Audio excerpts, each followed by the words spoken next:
Salut tout le monde, vous l'avez peut-être raté, mais 6 jeunes Portugais viennent d'attaquer en justice 32 États pour inaction climatique. Ils ont entre 11 et 24 ans et ils sont allés fin septembre à la Cour européenne des droits de l'homme pour forcer ces États à agir pour la planète. Et ça se passe aussi en France. Je sais pas si vous connaissez l'affaire du siècle, mais ils ont réussi avec 3 autres organisations à faire condamner l'État français en 2021. Le tout en faisant signer par 2,3 millions de personnes une pétition sur l'inaction climatique. Cette condamnation, elle arrive à terme en 2023, où l'État français aurait dû réagir et donne suite à d'autres procédures judiciaires d'ampleur. Justine Ripoll travaille pour Notre Affaire à tous, une des organisations référentes du procès, et nous explique parfaitement pourquoi c'est important pour l'écologie, mais évidemment pour la démocratie. C'est une action en justice qui a été lancée en 2019 avec une pétition. C'est la pétition la plus signée de l'histoire de France. Au départ, c'est un groupe essentiellement de femmes et de juristes qui, après la signature de l'accord de Paris, se disent que l'État français ne va probablement pas respecter ses engagements climatiques. Et donc, il faudra aller devant les tribunaux. Et 1 an et demi, 2 ans après, on a une condamnation, essentiellement en octobre 2021, où pour la première fois, l'État français est condamné pour inaction climatique. Donc on reconnaît que ces engagements ne sont pas des promesses, mais engagent sa responsabilité, que la France a pris du retard sur ses engagements climatiques et que tout ça, ça va avoir des conséquences sur les citoyens et citoyennes. Le tribunal demande à l'État d'en faire plus et surtout de s'assurer que plus jamais dans le futur, on sera en retard sur nos engagements environnementaux et climatiques. La deadline qui avait été donnée, c'était fin décembre 2022. C'était au gouvernement d'agir et de faire la preuve qu'il avait bien compris qu'il était condamné. On a réactivé le dossier justement suite à cette deadline de fin 2022, puisqu'en fait, en observant ce qu'avait fait le gouvernement, on a considéré que les baisses récentes d'émissions de gaz à effet de serre, dont le gouvernement se félicitait, en fait, elles étaient plutôt dues à des facteurs extérieurs, comme la crise du Covid, comme la crise énergétique, comme des hivers doux. Et tout ça, en fait, ça dessine pas du tout une transition climatique qui est organisée, telle que le voulait le tribunal, mais plutôt une transition climatique subie, et notamment subie par les plus précaires.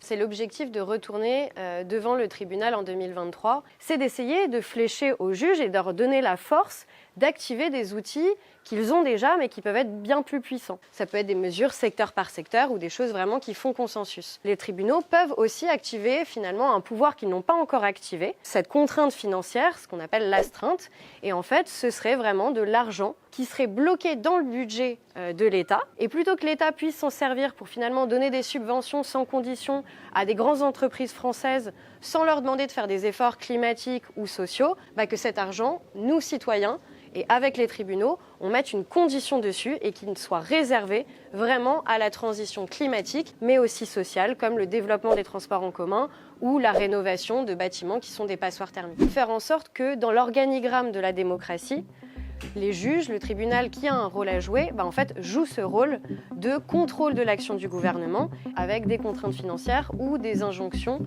c'est-à-dire des demandes précises d'action à mettre en place. Forcer le gouvernement à financer la transition écologique, ça pourrait fonctionner. Pour le moment, ces dossiers, ils sont très étirés dans le temps et ils n'ont pas encore réussi à avoir l'effet escompté sur les États concernés. Mais ça ne veut pas dire que ces procès climatiques sont inutiles, bien au contraire. Au-delà de vouloir faire condamner les États à réagir directement, ces procès, ils servent aussi en dehors des tribunaux. Et ils ont un impact dans les médias, les associations, les actions militantes de terrain, et ça, c'est démocratique. Quand on dépose une action en justice, on ne le fait pas en catimini, juste auprès des juges. On le fait aussi en grande pompe auprès des citoyens, auprès de plein d'acteurs de la société civile, pour que ça génère vraiment un débat public, un débat démocratique sur ces questions-là, un débat du coup qui pourra éclairer le juge aussi, parce que le juge est un être humain, et en fait quand il juge de son dossier, il va lire les journaux. C'est aussi pour que la transition, elle se fasse avec les citoyens, pour les citoyens. Ça sert aussi aux personnes qui se retrouvent en procès pour des actions de désobéissance civile et de sabotage, et qui souvent sont acquittées par les juges, parce que les juges reconnaissent qu'ils vivent dans un État qui est condamné pour inaction climatique, qui n'en fait toujours pas assez, et que donc que leurs alertes citoyennes et leur désobéissance civile est légitime. Donc c'est là qu'on voit qu'il y a vraiment une forme de complémentarité dans tous ces sujets-là. Est-ce que ça marche? Est-ce que ça marche pas? Est-ce que ça va marcher dans le futur? Ce qu'on peut dire aujourd'hui, c'est qu'il y a déjà des victoires qui sont réelles. Il y a les victoires un peu plus pour les geeks, de dire on a déjà fait évoluer le droit, on l'a précisé, on l'a renforcé pour protéger les citoyens, mais il y a aussi une victoire dans le débat public. puisque faire ces procès-là, c'est aussi mettre un peu sur la table médiatique et dans le débat public ces questions. On l'a vu pendant les élections présidentielles, comme l'État français avait été condamné pour inaction climatique, on a bien vu que dans l'espace public, il n'y avait pas trop de débat sur savoir si le gouvernement en avait fait assez ou pas en termes de climat. C'était un acquis. Et ça, c'est déjà vraiment très fort pour tous ceux qui se battent sur ces questions, qui essayent de convaincre, qui essayent d'en parler autour d'eux, d'avoir cette légitimité des tribunaux qui valident. Ce n'est pas les citoyens qui ne veulent pas bouger, ce n'est pas les tribunaux qui ne veulent pas bouger. C'est vraiment nos dirigeants à des niveaux très très hauts, politiques et parfois les dirigeants économiques des entreprises qui, eux, refusent d'entendre finalement les appels démocratiques et nécessaires des citoyens, des tribunaux. Tout outil qui va nous permettre de retrouver un peu de pouvoir au niveau national ou au niveau local, en fait, c'est quelque chose qui va nous permettre de beaucoup mieux penser non seulement notre transition climatique, mais aussi en fait, tout le chemin qui va amener vers ça et faire en sorte que, en fait, on crée vraiment le monde de demain aussi tout au long de ce chemin-là. Ce mouvement des procès écologiques, Justine nous raconte également qu'il devient planétaire. En 2022, on compte pas moins de 2 à 3 000 litiges climatiques dans le monde, 500 contre des États. Et ce qui est bien avec le droit et la justice, c'est que ça résonne. Une action aux États-Unis nourrira celle en France, et celle de l'affaire du siècle a d'ores et déjà aidé un procès historique en cours. C'est l'histoire de nos jeunes Portugais dont on vous parlait au début, vous vous souvenez ? Aujourd'hui, on a voulu laisser le mot de la fin à cette jeunesse engagée pour la justice climatique. Ce sont les jeunes qui seront les plus agressés par le changement climatique, tout simplement parce qu'ils vivront plus longtemps. Mais cela ne veut pas dire que nos parents n'en souffriront pas eux aussi.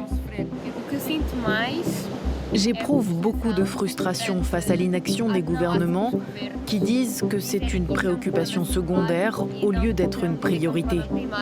Alors, attaquer l'État en justice, vous en pensez quoi ?